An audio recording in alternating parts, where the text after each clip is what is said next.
गुरुमुखो, आज का सत्संग बहुत ही चमत्कारी है। सभी गुरुमुख ध्यान पूर्वक सुने और श्री गुरु महाराज जी की इस लीला को अपने मन में बसाते हुए प्यार से बोलें, बोलो जयकारा, बोल मेरे श्री गुरु महाराज जी की जय। एक समय की बात है, एक लड़की राहुरी महाराष्ट्र से ग्वालियर में अपनी फूफी के घर आई हुई थी। उसे तथा उसके परिवार को श्री आनंदपुर के विषय में कुछ भी मालूम नहीं था और न ही उसने कभी श्री गुरु महाराज जी के दर्शन किए थे। यह उसके लिए एक स्वर्ण अवसर था जब वह अपनी फूफी के साथ परमधाम में श्री दर्शन के लिए गई तो वहाँ संगतों की बहुत भीड़ थी। उसकी फूफी यह सोचकर हैरान थी कि आज तक कभी उसके साथ श्री वचन नहीं हुए, लेकिन जैसे ही उसने आगे जाकर मत्था टेका तो श्री वचन हुए कि महात्मा परम योगानंद जी, इस भक्तनी के साथ जो लड़की है उसको तो हमने कुछ देना है। महात्मा जी ने समझा कि महाप्रभु जी अभी कोई विशेष उपहार या प्रसाद देने के लिए फरमा रहे हैं। उन्होंने विनय की कि उसे गुलदस्ता या कोई अन्य प्रसाद दे दें। तो श्री गुरु महाराज जी ने फरमाया कि महात्मा जी, यह प्रसाद अभी नहीं देना है। कुछ समय पश्चात हमें इनके घर में जाना होगा और वहीं इनका कोई पुराना हिसाब किताब चुकाकर सत्य पथ दर्शाना होगा।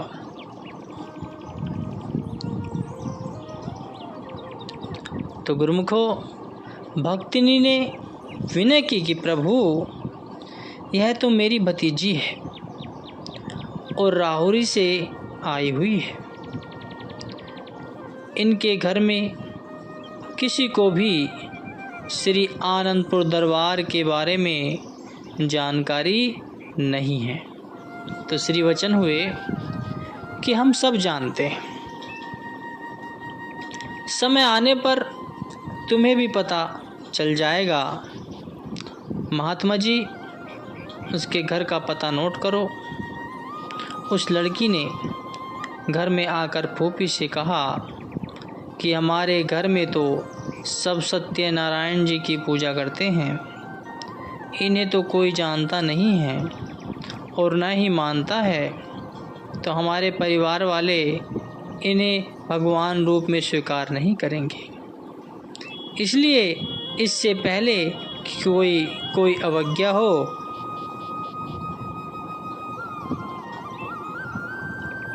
उन्हें जाकर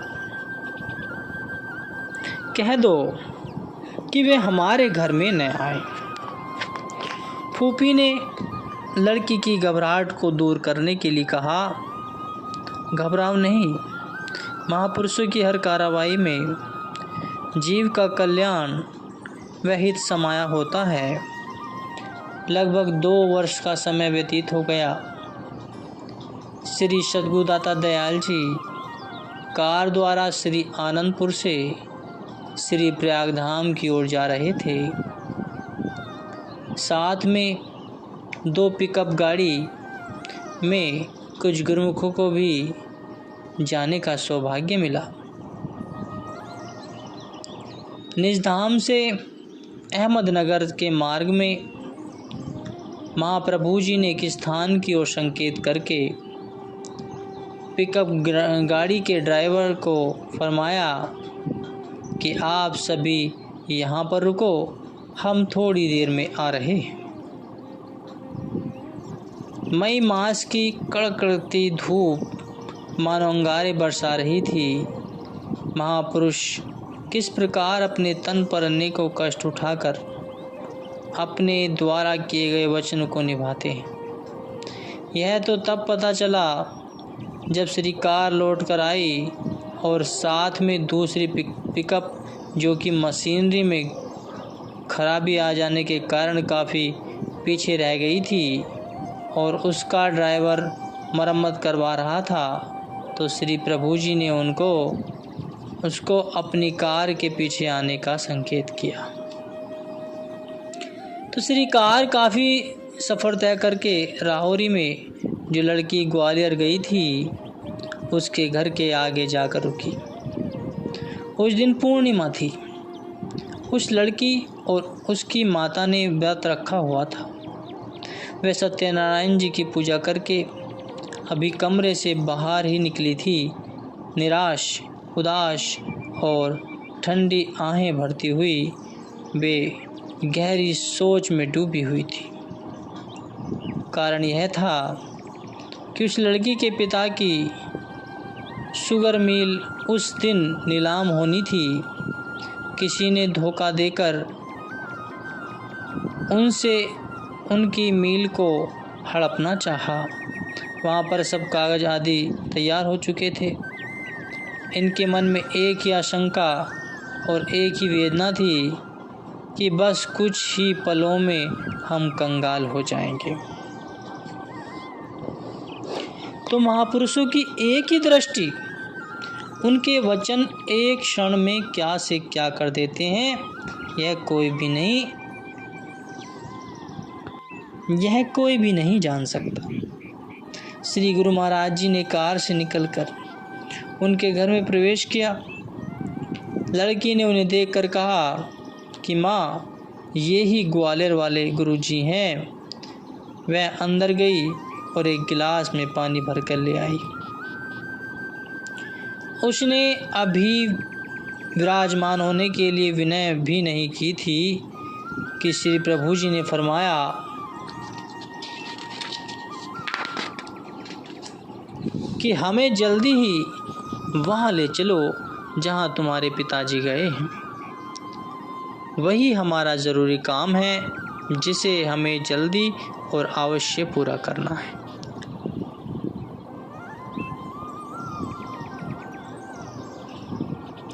बिना कुछ कहे वह लड़की श्री प्रभु जी के साथ चल दी। उनके घर से वह मील कुछ दूरी पर थी। जब श्री गुरु महाराज जी उस मील में पहुँचे तो उसके पिताजी कहने लगे कि इन संतों को यहाँ क्यों लेके आई है। अब हमारे पास इनको देने के लिए बचा ही क्या है।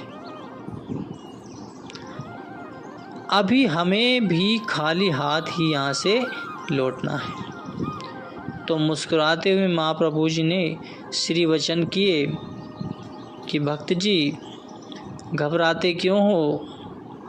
हम आपसे कुछ लेने के लिए नहीं अपितु कुछ देने के लिए आए हैं। यह सब कुछ तुम्हारा ही तो है। मील का मालिक खाली हाथ कैसे लौटेगा। असमंजस में उसका दिमाग इन रहस्य भरे वचनों को स्पष्ट नहीं कर सका। आपने उसके सब कागजों पर उसे दिखाया कि यह देखो कि तुमने स्वयं ही तो जितना उधार और कर्ज था उसे चुकाकर हस्ताक्षर किए हैं। जो नीलामी करवा रहा था और साथ में जितने भी मील के कर्मचारी खड़े थे सब देखकर हैरान हो गए थे कि अभी कई दिनों से इन कागजों की रूपरेखा कुछ और ही थी। अभी देने पर भी कोई ऐसा एक कागज भी न निकला जिस पर उसका कर्जा बकाया लिखा हुआ हो। उस लड़की का पिता भी मन ही मन आंखें बंद कर उस संपूर्ण रहस्य को समझने में असमर्थ था। उसके कानों में संतों के यह स्वर गूंज ही रहे थे कि तुम मील के मालिक हो तो खाली हाथ कैसे लौटोगे। देखते ही देखते सब कागजों को क्रमशः संभालते हुए सबने उसी की ओर मालिक के स्वीकार किया तो श्री वचन हुए कि हम जिस काम के लिए आए थे वह पूरा हो गया है। सभी यहाँ पर दिव्य प्राकृतिक ज्योति पिता के साथ उन कागजों को समेटकर प्रभु जी का धन्यवाद करने लगी। उसके पिता ने सब कार्रवाई को प्रसन्नतापूर्वक कार्यभार संभालने का आदेश दिया और कहा कि हमारी अनुपस्थिति में भी हमारे की पहले की तरह ही कार्यरत रहेगा। आप वहां से चलकर सीधा ही अपनी कार में विराजमान हो गए। साथ में आए पिकअप को भी साथ चलने का आदेश दिया। पुनः मार्ग में जो पिकअप खड़ी थी उसे भी साथ चलने की आज्ञा फरमाई।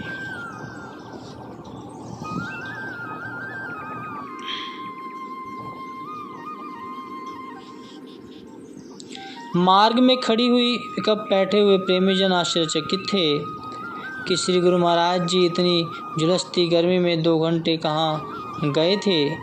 जिस प्रेमी ने उन्हें इतना विवश किया था। जब सब अहमदनगर में पहुँचे तब दूसरी पिकअप के ड्राइवर ने बतलाया कि किस प्रकार वे प्रभु जी रावरी में एक घर को कृतार्थ करते हुए सुकोमल श्री चरणों में चलते हुए उनकी शुगर मिल में गए और महापुरुषों के इन गूढ़ रहस्य को कौन जान सकता है गुरुमुखो। अब वह लड़की और उसका पिता जब प्रसन्न वदन अपने घर में गए तो परिवार वाले उनके खिले चेहरे देखकर हैरान हो गए। लड़की के पिता ने आकर पूछा, क्या आपने पूर्णिमा के अवसर में कुछ पूजा पाठ कर लिया है, खाना खा लिया है? यदि नहीं तो जल्दी करो, खाना खाओ। शुगर मील हमारे पास ही है। लड़की के गुरुजी ने मुझे भक्ति जी भी कहा और जिस कार्य की मुझे आशा नहीं थी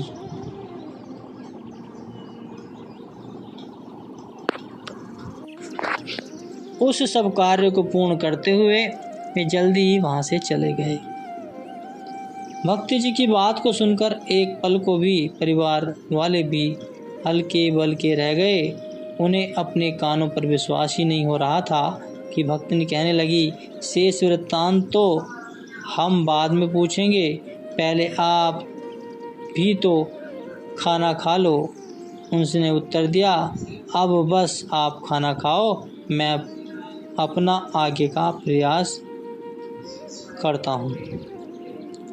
उसके मन में श्री गुरु महाराज जी के प्रति अनुकूल श्रद्धा और विश्वास के दीप जग रहे थे। मानो उसके पूर्व जन्मों के संकटों से काटा गया है। मन सोचने लगा कि ओ मैं उस महापुरुषों की दिव्य मुस्कान को भी न समझ सका। उन्होंने आते ही मुझे भक्ति जी कहकर पुकारा और कितने बड़े भाग्य में से एक पल में ही बाहर कर दिया। मैंने उस समय इतना बड़ा कार्य संपन्न किया।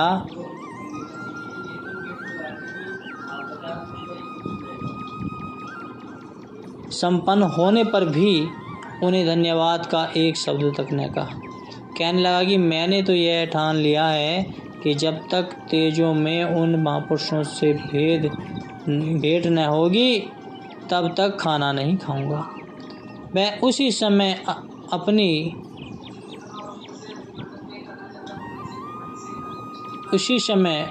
अपने घर में वे सारे वृत्तांत को अपनी बहन को बताकर उससे श्री गुरु महाराज जी के दर्शन कराने का अनुरोध किया। बोलो जयकारा बोल मेरे श्री गुरु महाराज जी की जय।